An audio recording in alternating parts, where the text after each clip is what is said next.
সুপ্রিয় দর্শক, আসসালামু আলাইকুম। রিফা রান্নার রেসিপি থেকে সবাইকে স্বাগতম। আজ আমি আপনাদের মাঝে শেয়ার করব ফুলকো ফুলকো নরম তুলতুলে তেলের পিঠার রেসিপি। শীতের সিজনে দুধ পুলির পাশাপাশি কিন্তু তেলের পিঠাটাও খুবই জনপ্রিয়, আর অনেকের কাছে কিন্তু তেলের পিঠাগুলো ফুলতে চায় না। আজকের এই টিপস ফলো করে যদি আপনারা পিঠাগুলো তৈরি করেন, তাহলে আপনাদের প্রতিটা পিঠাই এরকম ফুলকো ফুলকো হবে আর নরম তুলতুলে। আশা করছি আজকের এই রেসিপিটিও আপনাদের কাছে ভালো লাগবে। তাহলে আর কথা না বাড়িয়ে চলুন রেসিপিটি দেখে নিই। আজকের এই পিঠাটি তৈরি করার জন্য আমি নিয়ে নিচ্ছি চালের গুঁড়ি ১ কাপ পরিমাণে, আর তার সাথে দিয়ে দিচ্ছি ১ কাপ পরিমাণে ময়দা। ময়দা বা আটা যেকোনো কিছুই দিতে পারেন। দিয়ে দিচ্ছি ১/২ চা চামচ লবণ। এবার এই শুকনো উপকরণগুলোকে আমি একটু চামচ দিয়ে ভালোভাবে মিশিয়ে নিচ্ছি। যেহেতু আমি এখানে আটা আর ময়দা ব্যবহার করেছি, তাই অবশ্যই কিন্তু এটা ভালোভাবে মিশিয়ে নিতে হবে। এই শুকনো উপকরণগুলো কিন্তু অবশ্যই চামচ দিয়ে বা হাত দিয়ে ভালোভাবে মিশিয়ে নিতে হবে, যেহেতু এখানে আমি ২ রকম আটা ব্যবহার করেছি। এখন এর মাঝে দিয়ে দিচ্ছি আমি ১ কাপ পরিমাণে খেজুরের গুড়। আমি যে খেজুরের গুড়টা পাওয়া যায় সেটাই নিয়েছি। আর এই খেজুরের গুড়ের পিঠাটা খেতে কিন্তু খুবই ভালো লাগে। আমি যে পরিমাণে মিষ্টি দিয়েছি মিষ্টিটাই কিন্তু পারফেক্ট হবে। আপনাদের কাছে কম বা বেশি মনে হলে কিছুটা কম আর কিছুটা বাড়ায়ও দিতে পারেন। এখন এই গুড়টাকেও আমি এই আটার সাথে ভালোভাবে মিশিয়ে নিব। আমি ১ম এ কিন্তু পানি দিব না, পানিটা আমি একটু পরে দিব।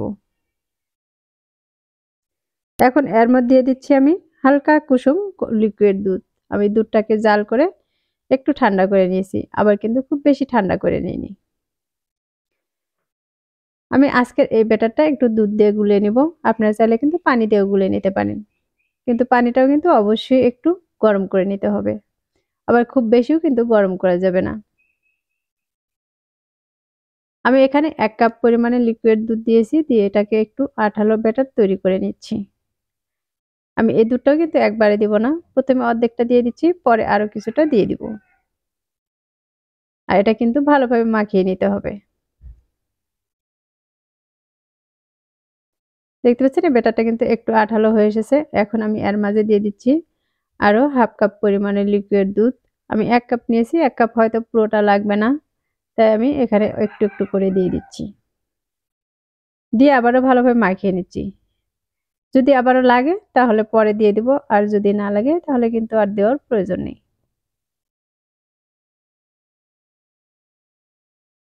আমি চতুর্পাশ থেকে কিন্তু এই ব্যাটারটা ঘুরিয়ে, ঘুরিয়ে মাখিয়ে নিচ্ছি।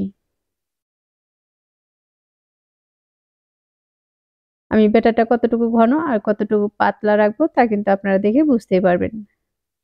আমি আরো সামান্য পরিমাণে লিকুইড দুধ দিয়ে দিচ্ছি।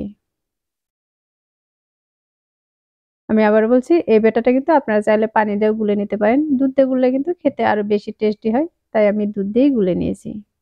পিঠাগুলো ভাজার জন্য চুলায় একটি ফ্রাই প্যানে তেল দিয়ে তেলটাকে গরম করে নিয়েছি। আর সামান্য পরিমাণে ব্যাটার দিয়ে কিন্তু একটু চেক করে নিয়েছি তেলটা গরম হয়েছে কিনা।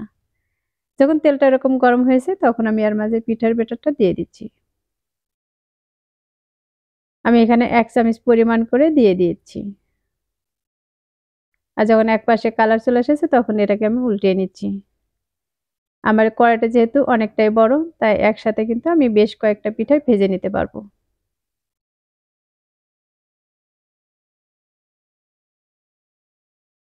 আমি আরেকটি কিন্তু দিয়ে দিচ্ছি। আর এ পর্যায়ে এটা কিন্তু ভাজা হয়ে গেছে। দেখতেই পাচ্ছেন কতটা সুন্দর কালার চলে এসেছে। এখন আমি এটাকে উঠিয়ে নিচ্ছি। আর এ পর্যায়ে দেখতে পাচ্ছেন প্রতিটা পিঠাই কিন্তু খুবই ফুলে উঠেছে। আপনারা যদি আমার এই টিপস গুলো ফলো করে পিঠাগুলো তৈরি করেন, তাহলে আপনাদেরও কিন্তু প্রতিটা পিঠাই এরকম ফুলে উঠবে। আর পিঠাগুলো কিন্তু ঠান্ডা হওয়ার পরেও শক্ত হয়ে যাবে না, নরম তুলতুলেই থাকবে। আমার এ পর্যায়ে কিন্তু এটাও ভাজা হয়ে গেছে। আমি সবগুলো পিঠা ভেজে কিন্তু উঠিয়ে নিচ্ছি। আর এগুলো ওঠানোর পরেও দেখতেই পাচ্ছেন কতটা সুন্দর হয়েছে। খেজুরের গুড়ের পিঠা পছন্দ করে না এমন মানুষ কিন্তু খুবই কমই আছে। আমি এখন এখান থেকে একটি পিঠা হাত দিয়ে ছিঁড়ে দেখিয়ে দিচ্ছি এটা কতটা ফুলে উঠেছে। দেখতে পাচ্ছেন পিঠাটা যেমন নরম তুলতুলে হয়েছে আর ততটাই কিন্তু ফুলে উঠেছে। তাহলে দর্শক, আশা করছি প্রতিদিনের মতো আমার আজকের এই রেসিপিটি আপনাদের কাছে খুবই ভালো লেগেছে আর সহজও লেগেছে। রেসিপিটি ভালো লাগলে ভিডিওতে অবশ্যই একটি লাইক দিয়ে শেয়ার করার অনুরোধ রইল। আর রেসিপিটি বাসায় অবশ্যই একবার ট্রাই করবেন। আর আপনাদের কাছে এই পিঠাগুলো কেমন লেগেছে তা অবশ্যই কমেন্টে লিখে জানাবেন। আমার চ্যানেলটি এখনো সাবস্ক্রাইব করে না থাকলে চ্যানেলটি সাবস্ক্রাইব করার অনুরোধ রইল। আর যারা চ্যানেলটি সাবস্ক্রাইব করেছেন তাদেরকে অসংখ্য ধন্যবাদ। তাহলে আজ এ পর্যন্তই। আল্লাহ হাফেজ।